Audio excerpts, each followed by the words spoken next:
अस्सलाम वालेकुम रहमतुल्लाहि व बरकातुहू। आप देख रहे हैं मेरा फेसबुक और यूट्यूब चैनल और मैं हूं गुलाम नबी मद्दी। आज 18 सितंबर 2022 है और आज दिन है इतवार का। नाज़रीन किराम, पाकिस्तान की सियासत में बड़ी ड्रामाई तब्दीलियां हो रही हैं और आने वाले कुछ दिनों में बड़ी बड़ी खुशखबरियां आने वाली हैं। बिलखुसूस आने वाले 48 घंटे बड़े अहम हैं। इस वक्त जो शहबाज शरीफ की हुकूमत है, इसकी छुट्टी पक्की हो चुकी है और इसकी छुट्टी पर दस्तखत कर दिए गए हैं कि शहबाज शरीफ की हुकूमत को घर जाना पड़ेगा, क्योंकि शहबाज शरीफ की हुकूमत ने जो अवाम का कुचूमर निकाला है, जो पाकिस्तान की तबाही की है, जो पाकिस्तान की मईशत का बेड़ा गर्क किया है, उसकी वजह से अब मज़ीद शहबाज शरीफ की हुकूमत को इक़्तिदार में रहने देना ये पाकिस्तान के साथ जुल्म होगा और ये पाकिस्तान की सलामती और पाकिस्तान की खुद मुख्तारी को दाव पर लगाने के मुतरादिफ है। चुनांचे नाज़रीन किराम, शहबाज शरीफ की जो छुट्टी है अब वो पक्की है और शहबाज शरीफ को अब घर जाना पड़ेगा। और दूसरी तरफ नाज़रीन किराम, इमरान खान के साथ जो अवाम की हिमायत है और जिस तरह से इमरान खान की पॉपुलैरिटी है और जिस तरह से अवामी मुतालबा है कि इमरान खान को पाकिस्तान का अगला ताकतवर वज़ीर आज़म होना चाहिए, उसके सामने शहबाज शरीफ की हुकूमत और PDM हुकूमत की अब किसी भी तरह से कोई भी अहमियत नहीं रह गई है। नाज़रीन किराम, दूसरी तरफ ब्लैकमेलिंग शुरू कर दी गई है और यह ब्लैकमेलिंग PDM इत्तेहाद की जानिब से शुरू की गई है। आप जानते हैं कुछ दिनों से पाकिस्तान की सियासत में ये खबर चल रही है और बाकायदा इसकी तस्दीक भी हुई है कि ऐवान सदर में पाकिस्तान के जो सदर हैं डॉक्टर आरिफ अलवी, उनकी सालसी में और उनकी जानिब से पाकिस्तान के सियासी मंजरनामे को जो कशीदा था उसको बेहतर करने के लिए एक अहम मुलाकात करवाई गई और ये मुलाकात दो बड़ी शख्सियात में करवाई गई। और इस मुलाकात के हवाले से बाज़ लोगों का ये दावा है कि ये पाकिस्तान के मौजूदा army chief general Qamar Javed Bajwa और पाकिस्तान के जो तहरीक इंसाफ के सरबराह हैं साबिक वज़ीर आज़म इमरान खान, उनके दरमियान हुई है। अब इस मुलाकात के बाद जो आफ्टर शॉक्स हैं वो भी आए हैं और देखा गया है कि PDM की जानिब से तड़ियाँ लगाई गई हैं, धमकियाँ दी गई हैं और ब्लैकमेल भी इस वक्त तक किया जा रहा है। और आपने वो बात सुन ही ली होगी कि लंदन ग्रुप जो नवाज शरीफ का है वो ये धमकियाँ दे रहा है कि अगर नवाज शरीफ के केस ख़त्म ना हुए, नवाज शरीफ को माफ़ ना किया गया, तो फिर नवाज शरीफ प्रेस कॉन्फ्रेंस करके वो सारी डील, वो सारे सबूत करप्शन के और बाकी चीज़ों को सामने ले आएंगे कि जिससे मौजूदा ज़िम्मेदार लोगों को बड़ा नुकसान हो सकता है। इसी तरह से नाज़रीन किराम, फिर यही एक बात नहीं है, आपस में भी लड़ाई है। जो PDM का इत्तेहाद है ये आपस में लड़ाई कर रहा है। नवाज शरीफ की अपनी राय है, शहबाज शरीफ की अपनी राय है और इसी तरह से जरदारी और मौलाना फजलुर रहमान अलग अलग राय रखते हैं। और इस वक्त शहबाज शरीफ लंदन गया हुआ है। बहाना तो ये बनाया है और अगरचे ग़ुलामी की जो कीमत है वो भी अदा करने गया है कि मलका बरतानिया एलिज़ाबेथ दोम के जनाजे में और उनके दफन के मरासिम में शरीक होगा, लेकिन वहाँ पर उसकी जो नवाज शरीफ है उससे मुलाकात भी हो रही है शहबाज शरीफ की।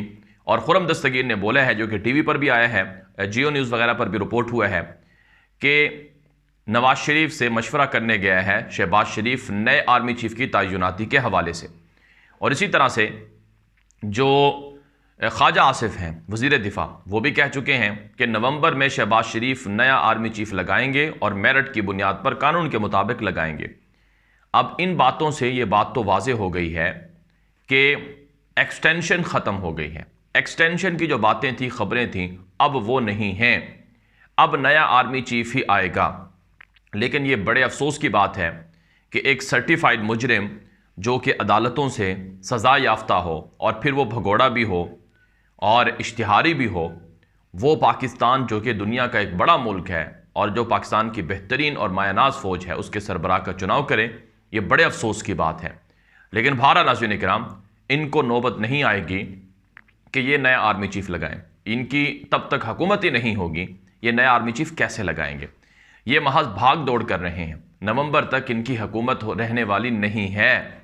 जो नए आर्मी चीफ की तैनाती है या तो वो इमरान खान करेंगे इलेक्शन के बाद, या फिर जो केयर टेकर गवर्नमेंट आ रही है वो करेगी, और ज़्यादा इम्कान केयर टेकर गवर्नमेंट के ही हैं। तो बहरहाल नाज़रीन किराम, इस वक्त जो पीडीएम की छुट्टी है वो यकीनी है, और पीडीएम इसी वजह से ब्लैकमेलिंग कर रही है। इस वजह से इमरान खान को पैगाम मिल गया है कि अब आप हुकूमत गिराएं, हम आपके साथ हैं। जब अवाम आपके साथ है तो जिस तरफ अवाम होगी तो पाकिस्तान के मुख्तदर हल्के भी उसी तरफ होंगे। और फिर दूसरी बात यह है कि अब यह हुकूमत किस तरह से गिराई जाए। अब इसके लिए मुख्तलिफ कानूनी ऑप्शन हैं और आइनी तरीक़ेकार हैं। अगर उनको फॉलो किया जाए तो उससे भी गिर सकती है। इसमें नाज़रीन किराम, सर फहरिस्त तो अदम एतमाद की तहरीक है कि अदम एतमाद की तहरीक पेश की जाए, और जाहिर सी बात है इमरान खान इसका इनकार कर चुके हैं। इमरान खान ने वाज़ेह तौर पर कहा है कि मुझे कहा गया कि मैं भी असम्बली में जाऊं और अपने साबिका इत्तेहादियों को मिलाकर इनकी हुकूमत के ख़िलाफ़ वोट ऑफ नो कॉन्फिडेंस लेकर आऊं, लेकिन मैं ऐसा नहीं करूंगा। तो इसका मतलब है ये वाला ऑप्शन तो इमरान खान ने खुद दूर कर दिया है। और फिर दूसरा ऑप्शन ये है कि सदर पाकिस्तान डॉक्टर आरिफ अलवी शहबाज शरीफ को कहें कि आप एतमाद का वोट लें, और वो एतमाद का वोट ना ले सकें क्योंकि MQM की लाशें मिल रही हैं, MQM नाराज़ है और बाकी इत्तेहादी भी नाराज़ हैं। तो ये भी ऑप्शन है, इससे भी इस्तेमाल किया जा सकता है। अगर इसमें मुमकिन है कि शहबाज शरीफ ने जिन लोगों को अपने साथ मिला रखा है, मुमकिन है वो शहबाज शरीफ का साथ ना छोड़ें, तो फिर शहबाज शरीफ सर्वाइव भी कर सकते हैं। तो इसमें भी एक तरह से ज़्यादा सिक्योर ऑप्शन शायद ये ना हो। तो तीसरा ऑप्शन ये है कि इमरान खान लॉन्ग मार्च करें, और लॉन्ग मार्च के ज़रिए से, अवामी प्रेशर के ज़रिए से हुकूमत को मजबूर करें कि वो खुद इस्तीफ़ा दे, और इस्तीफ़ा देकर असम्बलियों को तहलील करे, डिज़ोल्व करे।